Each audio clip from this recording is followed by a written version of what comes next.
libertés seront les bienvenues et nous allons renoncer à tout jamais à cet état d'asservissement qu'on appelle l'esclavage. Le très grand historien afro-américain Ray Logan a dit que l'indépendance haïtienne, c'est un événement unique. Pourquoi? Il a utilisé 3 mots. Il dit, l'indépendance haïtienne, c'est une anomalie. Ça ne se fait pas. Ce n'est pas normal qu'un peuple noir vainque, n'est-ce pas, un peuple européen blanc. Ça ne se fait pas. C'est un défi. Il faudra répondre à cela. Et enfin, c'est une menace. Les peuples européens vont faire 3 choses. Du point de vue économique, ils vont étouffer Haïti. On va mettre un embargo. Haïti ne pourra pas commercer librement avec les autres pays. Des bateaux étaient placés sur les mers pour empêcher qu'Haïti fasse commerce avec les autres. Ça, c'est le point de vue commercial.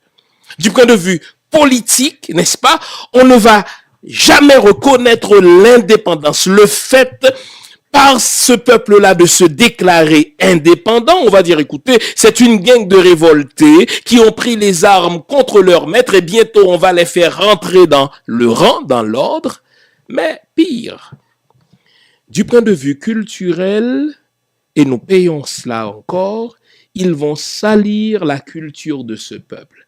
Quand on dit culture du peuple haïtien, Jean Price-Mars l'a magistralement démontré en 1927, eh bien, on parle du vaudou. Le vaudou qui est le ciment, le substrat de la culture de ce peuple.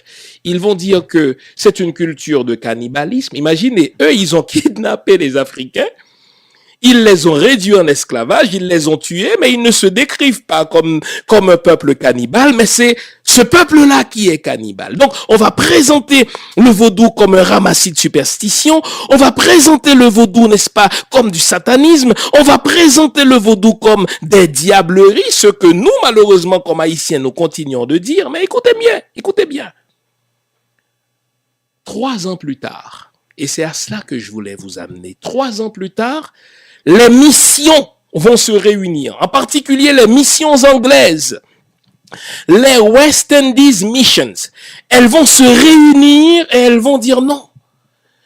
S'il y a un peuple noir qui s'est autoproclamé indépendant, il ne faut pas que les autres noirs entendent cela. Et pour y arriver, nous allons nous servir encore du christianisme. Savez-vous ce qu'ils ont fait? Ils vont produire en 1807, en 1808, une version spéciale de la Bible qu'on appelle la Slave Bible. Quand je vous ai dit que le christianisme est d'abord une idéologie politique enrobée de christianisme, ils ont dit, écoutez, si nous voulons garder les autres peuples noirs dans l'aliénation mentale, nous devons encore une fois nous servir de la foi chrétienne. Ça nous a aidés pendant des siècles, n'est-ce pas, avant que le peuple haïtien soit devenu une menace, un défi et, n'est-ce pas, qu'est-ce que j'ai dit tout à l'heure, une anomalie pour nous.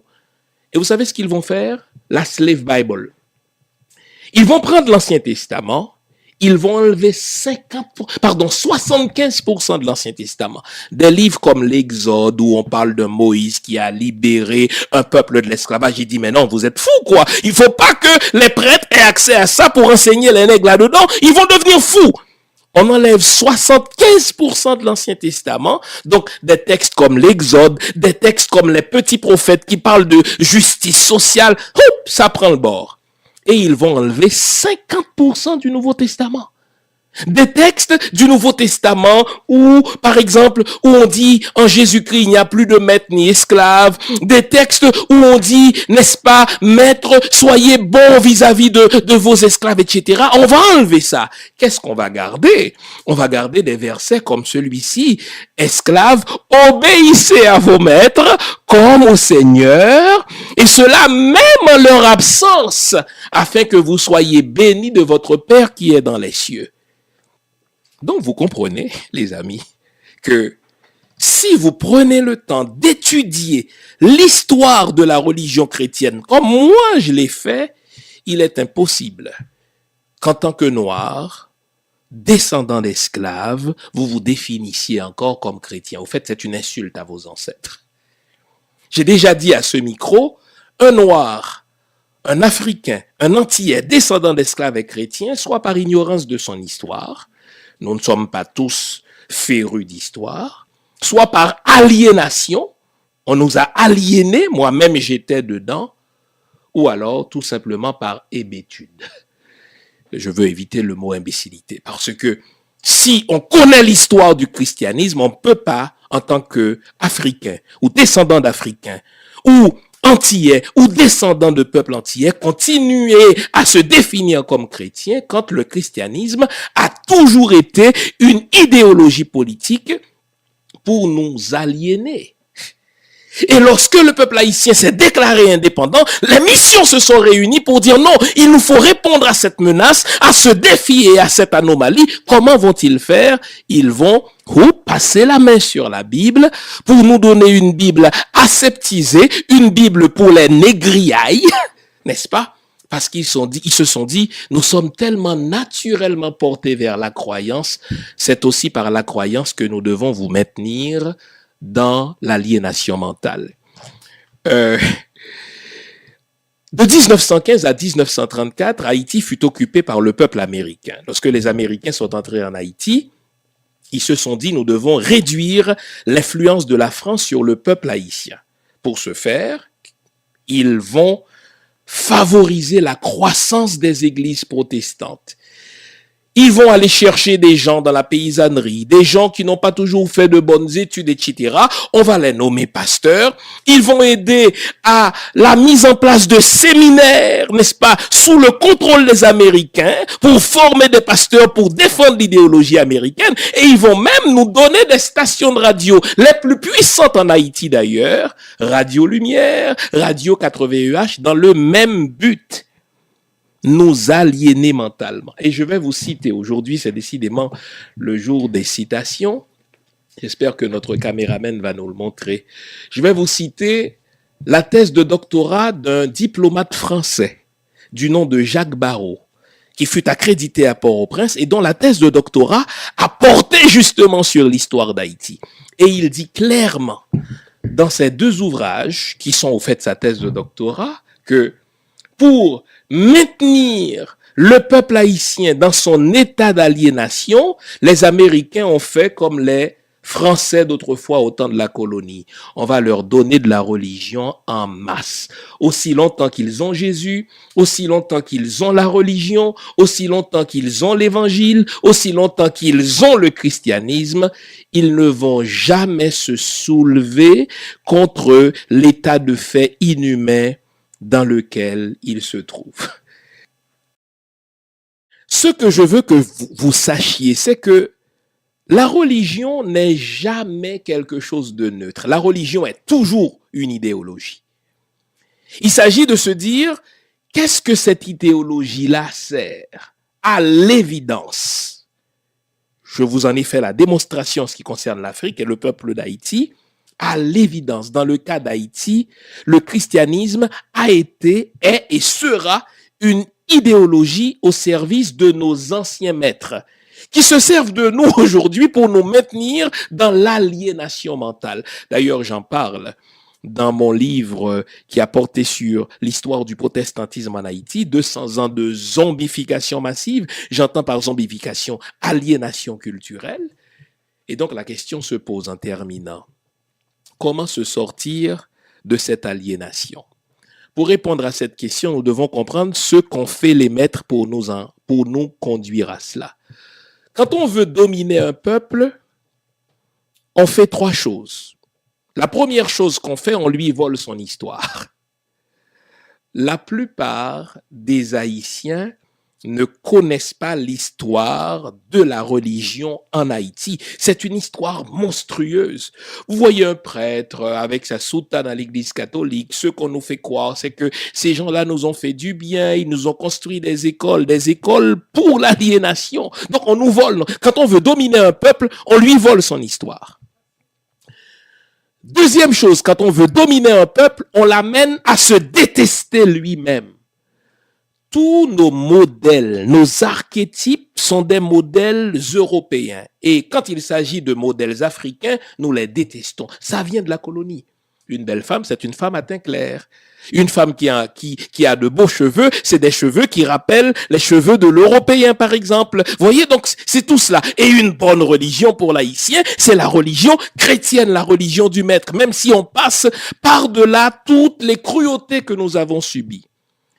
Et la troisième chose qu'on fait quand on veut dominer un peuple, on lui vole son âme culturelle. Donc j'ai dit trois choses. On lui vole son histoire, on l'amène à se détester et on lui vole son âme culturelle. Quand on dit l'âme culturelle haïtienne, il y a un mot qui me vient en esprit, c'est le vaudou. Si on veut sortir de l'aliénation mentale dans laquelle le christianisme nous a plongés, nous n'avons pas le choix que de nous réapproprier notre histoire de peuple haïtien. Cette histoire-là, nous devons la connaître. Nous devons connaître l'histoire des cruautés que nous avons subies. Nous devons connaître, n'est-ce pas, les cruautés que nous avons subies, mais aussi ceux qui nous ont fait subir ces cruautés-là. Et l'Église va apparaître en toutes lettres. Deuxième chose, nous devons réapprendre à nous aimer. Nous devons apprendre à nous aimer, à valoriser notre musique, à valoriser notre cuisine, à valoriser notre terroir. Black is beautiful.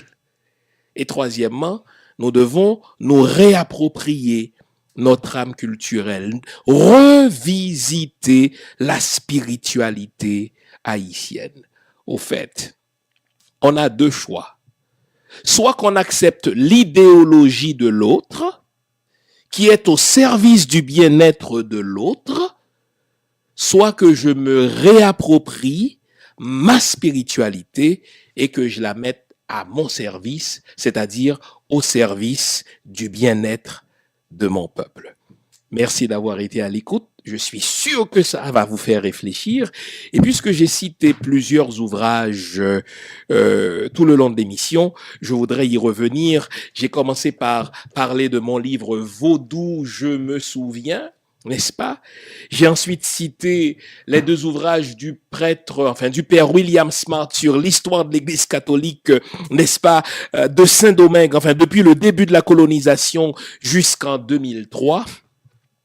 Et j'ai aussi parlé de l'œuvre d'aliénation dont sont complices les églises protestantes sous l'influence, n'est-ce pas, de l'Empire américain, 200 ans de zombification. Donc, on s'est fait rouler dans la farine par une idéologie maléfique, une idéologie politique enrobée de religiosité, le christianisme.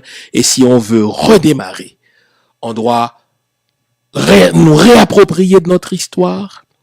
Nous devons recommencer à nous aimer, commencer à nous aimer, car on ne l'a pas appris. Et trois, nous devons nous réapproprier notre âme culturelle, c'est-à-dire notre fond culturel qui transite évidemment par le vaudou. Ce faisant, je n'invite personne à devenir vaudouisant. Je ne suis pas vaudouisant moi-même.